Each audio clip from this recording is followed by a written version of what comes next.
It's TastePink, and I'm here to reveal the tea on HerGivenHair with their curly clip-ins. Honey, you definitely don't want to miss it, because some of you guys think that YouTubers get better clip-ins, but honey, I got a whole different person to purchase these clip-ins so we can make sure it's consistent. So stick around for the tea. And the style that we're doing today is so simplistic, but I love their clip-ins. They're human hair, and there's so much that you can do with it. They're super versatile. But for this updo style today, which some of you requested, I'm definitely going to deliver the slayage. So make sure you keep on watching. So my hair is blow dried. Yes, sis. Okay, hair is growing. It's getting a lot longer than I'm accustomed to, but I'm trying to stick it out and not cut it. So the first thing that I'm going to do is create this part, and I'm going to start it just above the ears, and I want it to span the entire length of the crown.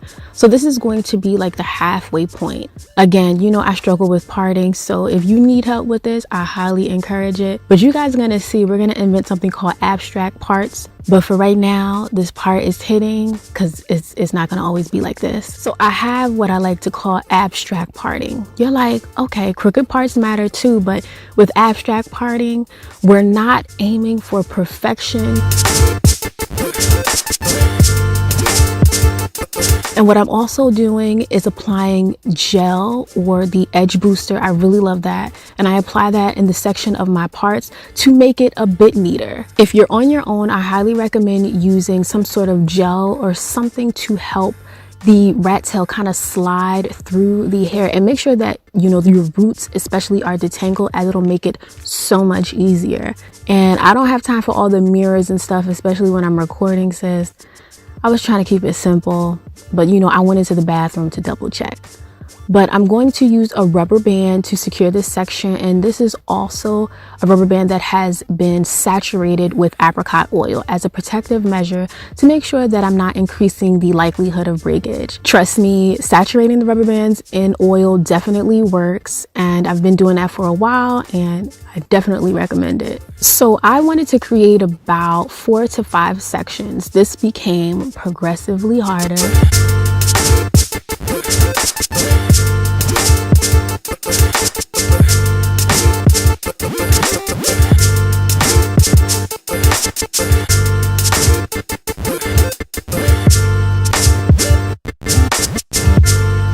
But I'm not gonna lie to you, this was the last part that pretty much came out perfect. You definitely want to use a small tooth comb to help distribute the gel across the section so that it lays flatter and it looks a lot neater.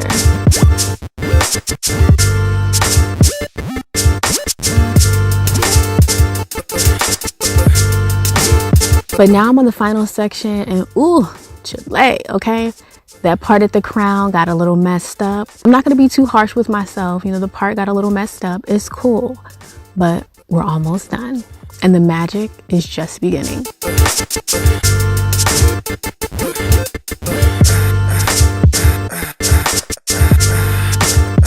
So next, with apricot oil, I'm going to apply this to the section at the front, and you definitely want to make sure that you moisturize your hair prior to applying the gel. This is going to help to create a more sleek and polished look. Remember, moisture plus hold equals super sleek and polished. And once the ponytail was secured, I just went back in and brushed the gel through the section. Now at the back, this is where it gets intense. Next, I'm going to take the end of the section at the bottom and place it into the mouth of a latch hook, and I'm going to pull it through the loop of a braid that I created. And I'm going to take that section, secure the braid against the scalp, and then begin twisting the ends of the hair upward into each other.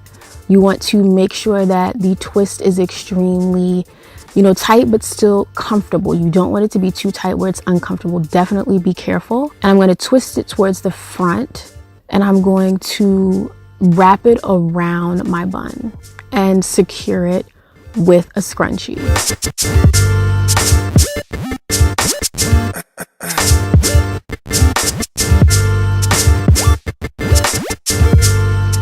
And then next I'm going to take that braid, and you know how people braid upward. I can't do that, so we're going to take the braid, pull it upward, and bobby pin it into place so that we're hiding the twist underneath.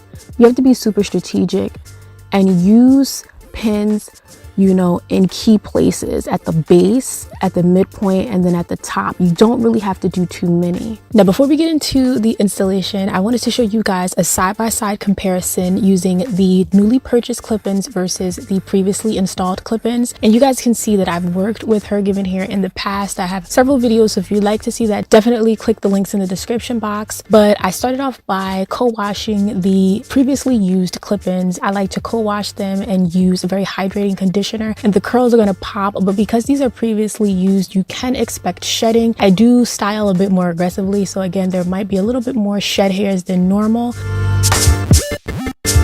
And you guys can see I'm also going to co-wash the newly purchased clip-ins.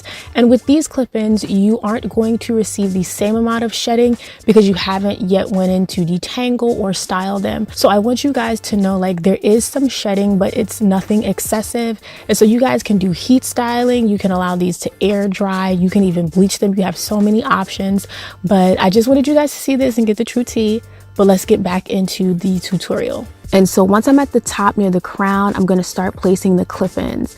I like to open up the clips on the ends when I'm doing styles like this, especially for like a high puff or a fine apple, as they may call it. I only open the clips at the end, and I feel like it makes it a lot easier when wrapping it because I don't have to worry about the open clips getting caught into the hair. But this hair is super springy. Like, sis, with this type of hair, you can blow it out, and then you can do like a perm rod set. You can use a curling wand to make tight curls. You have so much versatility within this.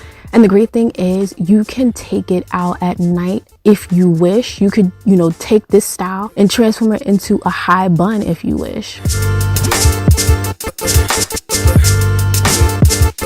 And after fluffing the hair, I'm going to take the braid and wrap it around the base so I disguise the wefts. And you want to wrap it pretty secure, and you don't want it to be too tight, and then bobby pin the ends into place.